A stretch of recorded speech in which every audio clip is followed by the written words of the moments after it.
Greetings, Sir Janice. I am John Ray Benonsol and I'll be explaining the db.php and admin product.php. First thing, let's talk about the db.php. The db.php contains the created class, the database, that contains the credentials such as host, user, password, db name, and as well as the connection.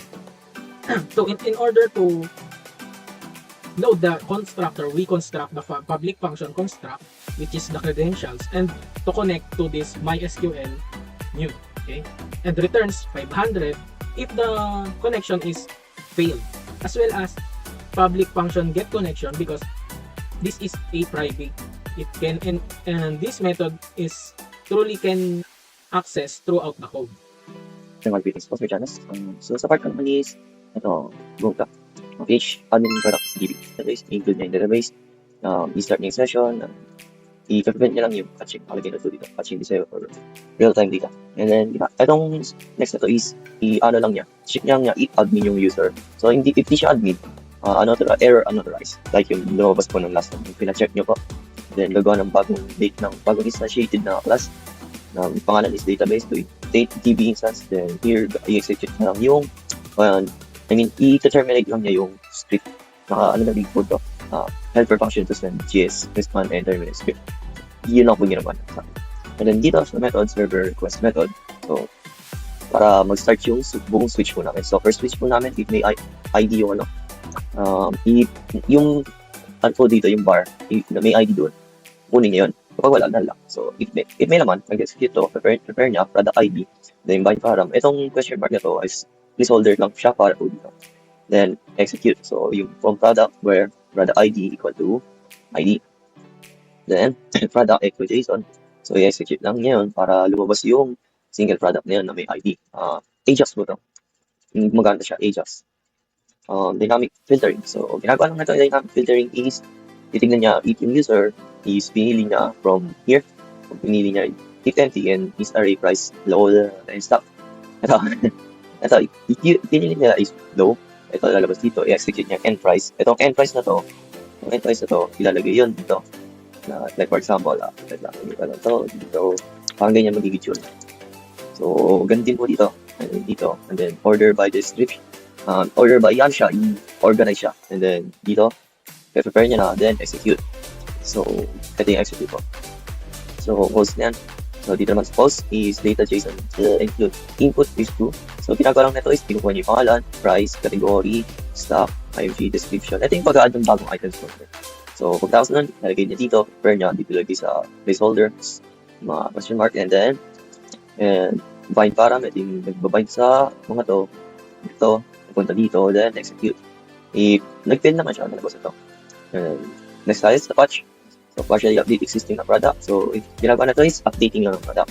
So, JSON response. Pag wala yung ID na pinili ng user, ito yung lalabas, error, missing product ID. So, ito naman is for updating naman. So, ilalagay niya yung kinuhang name dun sa value na variable na to. Ganun din sa price, ganun din sa category, ganun din sa stock, ganun din sa IMG, ganun din sa description. And then, yung ID offers parang simple na maging integer siya kung nilagyan namin. So, pagkatapos na nilagay dito lahat, prepare, and then yung bind ko lahat, then execute. So, update yung ginagawa niya. Update name, price, category, and so on. Okay, so, delete naman. Ganun din, kukunin niya yung ID, and then, kapag null naman, and hindi siya numeric. Kapag hindi siya null and numeric siya, didiretso siya dito. So, yung ginagawa lang naman dito is, kukunin niya yung ID, then, of course, gawa mo tayo ng ganito, and then, magbabind tayo ng from ID, and then execute. Now, if 0, and then error occur. Pag wala naman yung so, close, and then dito naman. Yan, kapag wala yung ID yun sa namin system na nag-delete. Kapag wala siyang ID, i-delete niya lang siya actually. Kasi wala siyang may lalagay dito na from, where. So, ayun na dito. If no ID, so I delete everything. JSON record, all product deleted, and then method not allowed. Then close yung database namin. Yun lang po. Thank you po. Greetings po, Sir Janos. I'm Christian Griselaga and tonight I'm explaining my part dito po sa aming ITEL project. So before we start po, is ano nga po ba itong file ito? Ito ay isang PHP API endpoint na nag-handle na cancellation at refund request, Ang front-end ay nagpapadala ng request dito at itong file ang nag-aasikaso kung ipapakita ang cancellation data. It's either i-accept ang refund o i-decline. So na po sa ating get. Meron po itong dalawang behavior depende kung may ID sa URL o wala. So first po natin sa ating table is yung cancellation. So main cancellation details ang nilalaman po na ito. Yung users naman po is syempre yung email ng user or ng customer.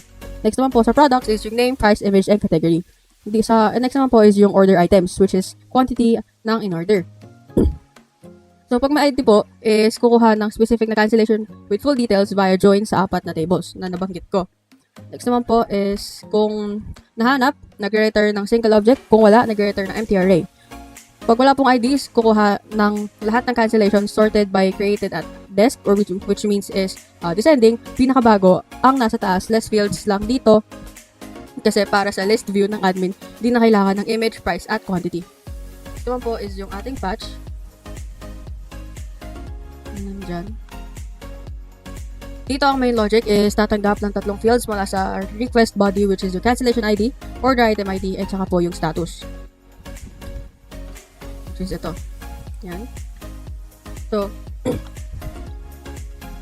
para po sa ating data, which is itong file get contents, ang ginagawa po nito is binabasa ang raw JSON body ng body na request. Ganito, kinukuha ang PHP ang data mula sa patch request. Para naman po sa part na to, para sa mga to, basically, ang ginagawa po ng ating null collecting operator, kung walang value, default po sa 0 o empty string para walang undefined errors. Kung kulang ang kahit isang field, agad nire-return ng error at hindi na natutuloy o fail fast approach. Next naman po is yung ating database transactions. So basically, ang ginagamit dito, ang database transactions is nasisiguro na kung may mga mag-fails sa kahit anong SQL query, lahat ng changes ay i-roll back para po walang makorrupt na data. So, parang nagka-transfer ka po ng pera sa bangko. Kung nag-deduct na sa isang account pero hindi pa nadadirect sa kabila tapos nag-error, dapat i-undo yung deduction. Yun yung purpose po ng database transaction na ito. Next naman po is yung sa ating status na accepted.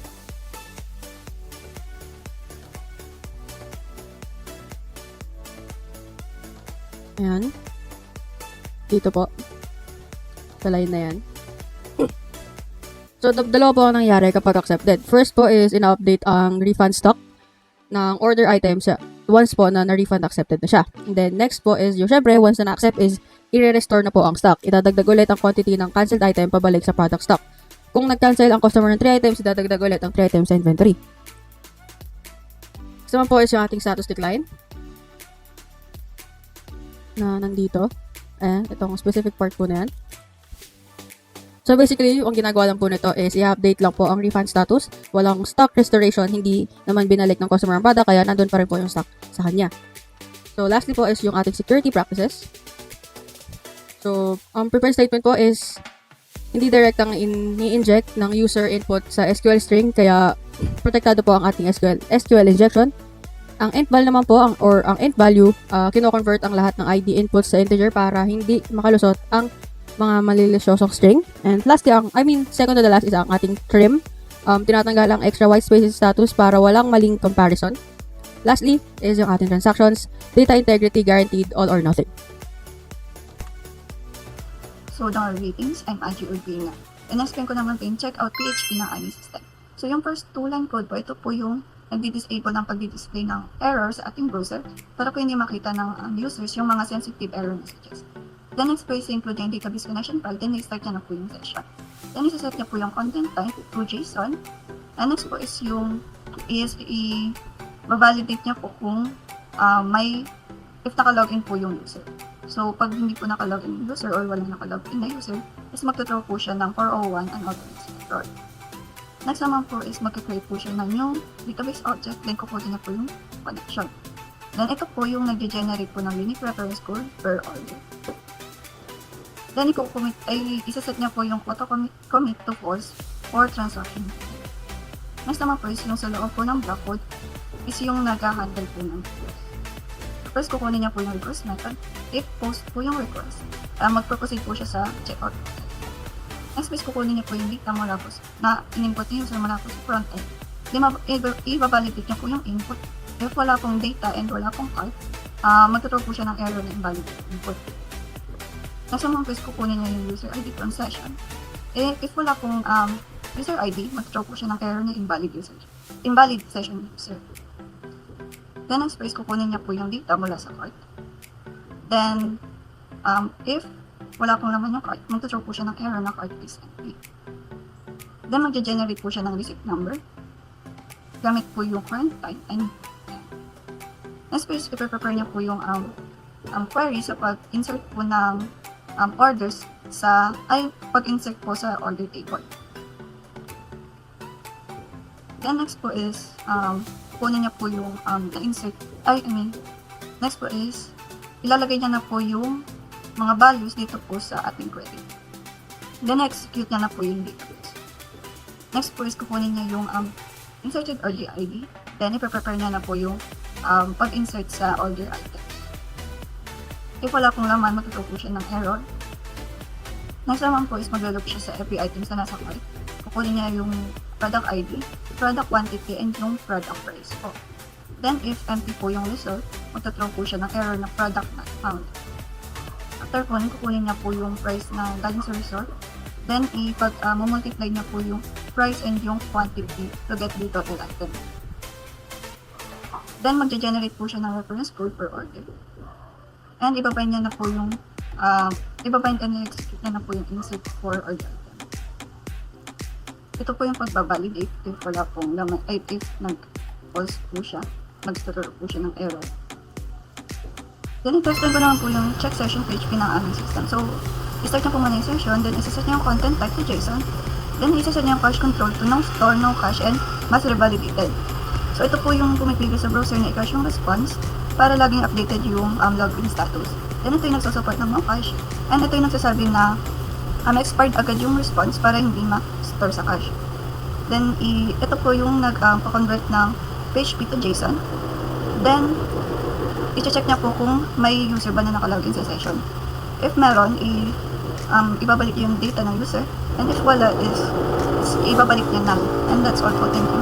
And greetings, I'm Yashebel Olango. So, this part is for the page checking lang naman ito, which is kung makuha niya yung get, is ito yung mangyayari. Sets up the pagination, and then sa query, to count how many order items with refund status. Then, this is a count query to get the total rows, and kaya nitong mag-select ng product name, reference code, product ID, all the way to the total as total sales. Then, it can be filtered by refund status with limit and offset. Then next, meron tayong pagination values into the query hanggang dito. It's, ini-store lang naman nito sa array and store them in an array and then output sa JSON response containing a success flag, the data records, and pagination info.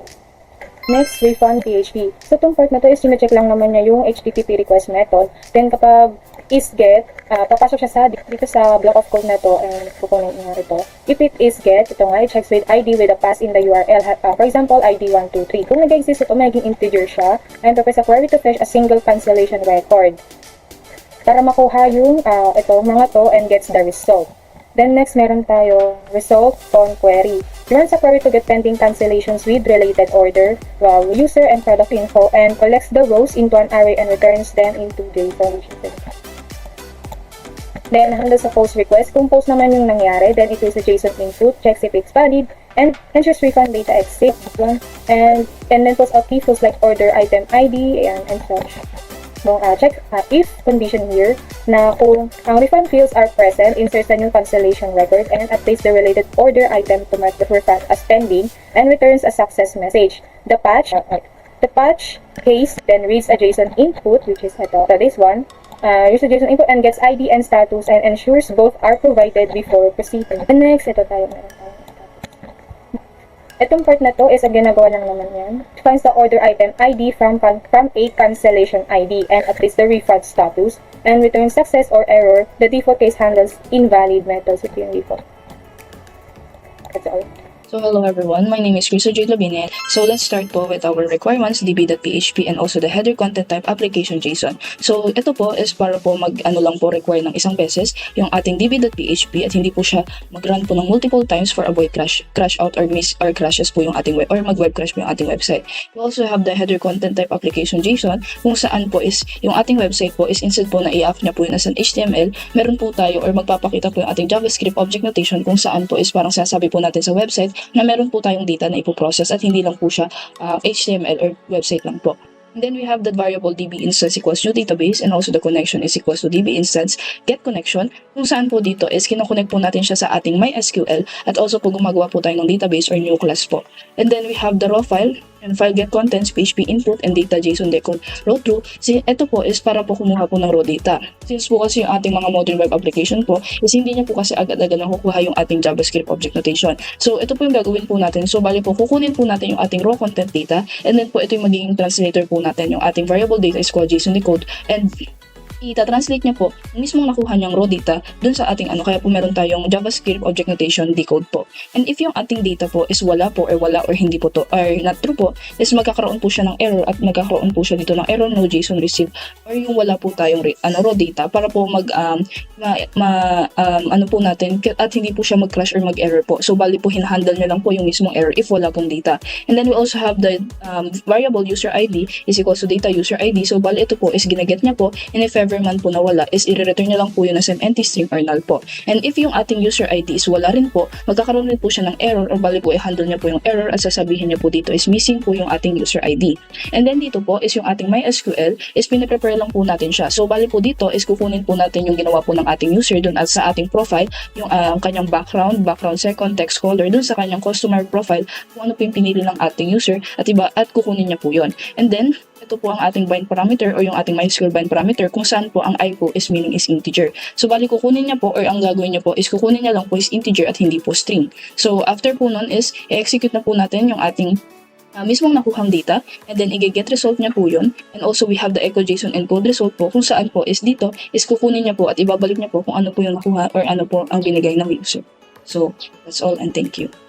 And then we have the variable email po or at meron po tayo ditong trim. So ang trim po is kinakat niya lang po yung spaces sa start and end po if ever man na meron at i-get po natin yung email. And if ever man po nawala is magkukuha lang po siya o magre-return lang po siya as an empty string instead po na mag-error. And if empty po yung email, magpapakita po siya sa user and ito po yung sasabihin po ng if ever man po na wala pong nilagay. So ito po yung papakita niya sa user na meron po siyang nakalagay dito na email is required po. And then, we have the variable po ng SQL kung saan isi-select niya po yung ID, email dun sa ating user. At if yung email po dito is, ang question mark po dito is for security po. So, bali po if ever man nagkaroon po tayong SQL injection is, i-avoid niyo po yun. And also, ang mangyayari po is, para po ma-avoid po natin yung pag-delete or pagkuha po ng ating data. And also, we have the DB prepare SQL kung saan is piniprepare niya po yung mismong ating database po. And if ever man po na wala po yung ating mismong data or yung ating ng database, instead po na magkaroon po siya ng HTML, ito na lang po yung kanyang sasabihin. So, yung error database, error po. And then, we also have the bind parameter po, which is, ito po ay string.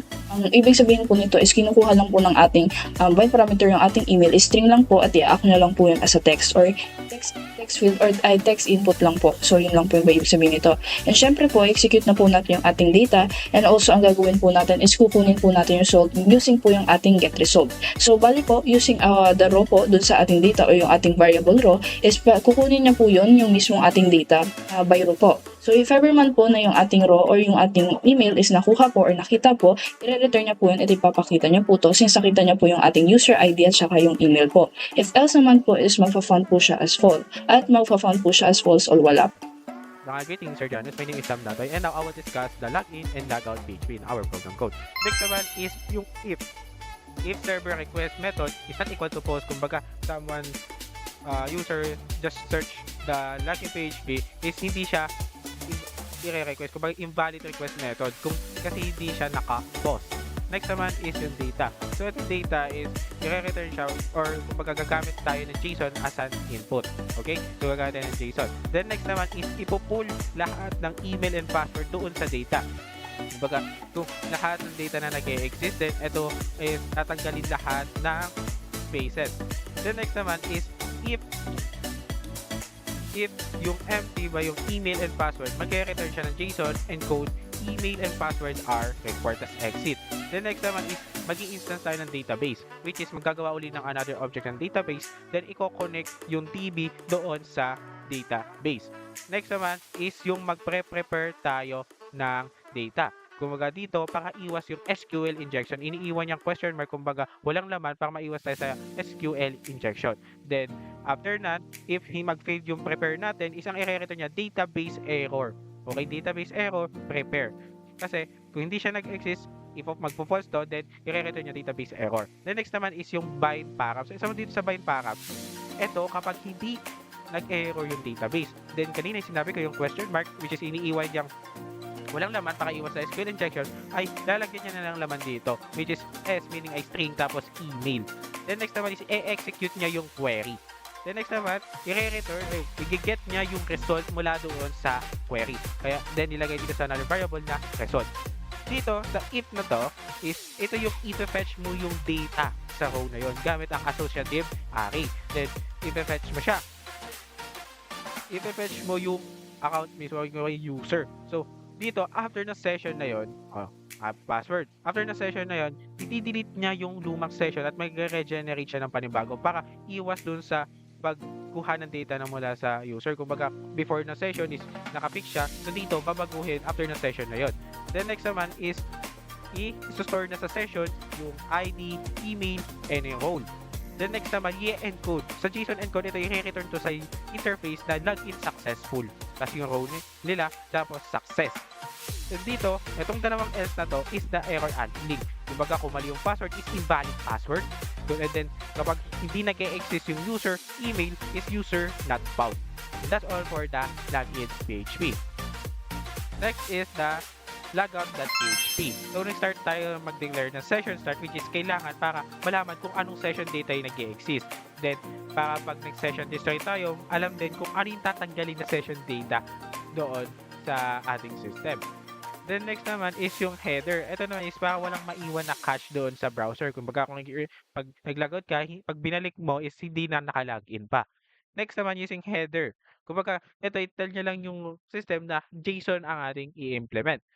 Then, kaya makikita nyo dito sa echo JSON encode is if once na ma-delete lahat ng session data is lalabas dito success, which is magtutuon na siya at mag-notify na yun sa ibang buong system na nag-log out na si user. And that's all for the logout.php. Victoria. At ipapaliwanag ko naman po ang shopping.php. So, una yung require one kung saan po kinoconnect yung file sa database gamit ang db.php. Sunod ay yung db instance at db variables. Ito naman po yung nagsisibing daan para po magkaroon ng communication yung code o yung file na po ito sa aming database. Next is yung function or yung helper function na get product stock. So ito naman po yung responsible para tingnan kung ilan pa yung mga natitirang stock ng isang item bago siguraduhin na may bumili nito or bumili ng product. Moving on sa mga case statement or switch statements. Dito naman po tayo sa case get. So ito naman po, dito naman po sa loob ng case na to, ipapakita po nito yung laman ng cart ng isang user by using the user ID. Hinahanap po nito yung mga items sa cart table together with the details mula sa products table para makuha yung pangalan, trato, at presyo ng products which then babalik bilang JSON data. Moving on to the case post naman. So dito naman po sa case na to, dito po yung nangyayari yung pagdadagdag ng mga items. First, make sure muna kung may stock pa. If wala na, magpapakita po ito ng out of stock error. But if not, kung somehow may stock pa din sa loob ng cart, i-check ng code kung nasa cart na ba yung item. If nasa cart na, i-update lang yung quantity and dadagdagan or i-increment ng isa. At the same time, if wala pang laman or wala pang laman yung cart, gagawa po ito ng panibagong entry. At the same time, nababawasan din dynamically ng isang stock sa products. Sa products table para laging tama yung bilang. Next is the case for the delete, the case for the put. So, doon naman sa case delete, dito po tinatanggal yung mga items sa cart. Pero hindi basta lang tinatanggal, kasi it also returns yung quantity ng current item sa stock para hindi mawala sa inventory. Doon naman po sa case ng put, dito naman po, ito yung ginagamit para kapag pinindot ng user yung increase or decrease button sa cart, rather kapag increase yung pinili ng user, sine-check po muna nito kung may stock pa. At kapag decrease naman, binabawasan po nito yung quantity. And if naging zero na yung quantity, automatic na buburahin dun sa cart. And of course, whenever na may nagbabago dito, nag-adjust din yung stock sa bawat execution. So overall, these files make sure na hindi magkakaroon ng problem sa pagkakaroon ng kulang sa stock. At the same time, laging synchronize yung cart ng user sa inventory. That is all from my explanation po. navigating sa panahon ng Victoria at i-explain ko naman po ang transaction data with PHP. So, ito po isang backend script na ginagawa para kumuha at securely manage ng transaction data. So, the example po nito ay kung paano kumuha ng data, ilagay ng basic security at kung paano using yung mga API responses sa PHP. So, first and foremost is the require one. So, ito po yung ginagamit para magkaroon ng connection yung file sa database. Next ay yung mga header, so which is important para sa API communication. Nasabi din dito na JSON or JSON ang content type at pinipigilan yung caching. Next is yung session start. So ito po yung nag-check kung nakalagin na yung user at kung anong type of user siya, kung user ba siya or admin. At kung hindi naman po, magbibigay po siya ng 401 unauthorized response. Ito po yung ginagamit para hindi ma-access yung mga sensitive transaction data. Sunod naman na yung connection to database at yung mga helper function. After ng security checks, ay yung mga connection ng database sa database class, which is isang reason po para maging malinis yung code at madaling ma-maintain. Next is yung JSON or JSON response function. Ito naman po yung natanggap ng data at optional na HTTP status code, kung saan kina-convert niya po yung data as JSON at inaayos yung HTTP response code and then nag-exit. Next is yung get request. So, dito naman po yung pagka-handle ng mga get request. Ito po yung pag alam ng script kung anong HTTP request method yung ginamit, which yung focus po nito ay sa get method na ginagamit para kumuha ng data.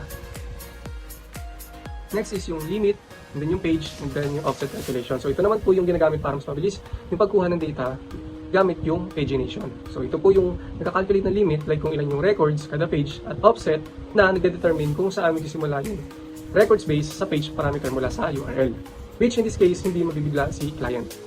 Next is the SQL query. So ito naman po ang nagsasama-sama ng mga order items, orders, at product tables para makuha yung complete details ng transaction. Additionally, kumukuha din po ito ng date ng order, pangalan ng produkto, reference code, product ID, quantity, presyo, at yung total sales. And also, sinusort din po nito yung refund state, kung pending ba or delivered. And also, refund or decline. And at the same time, inaayos din po nito yung result ng base sa credit. Greetings, my name is Benjamin S. Lagatan. I'll be explaining the index PHP as well as the demo. So, itong PHP block is ito.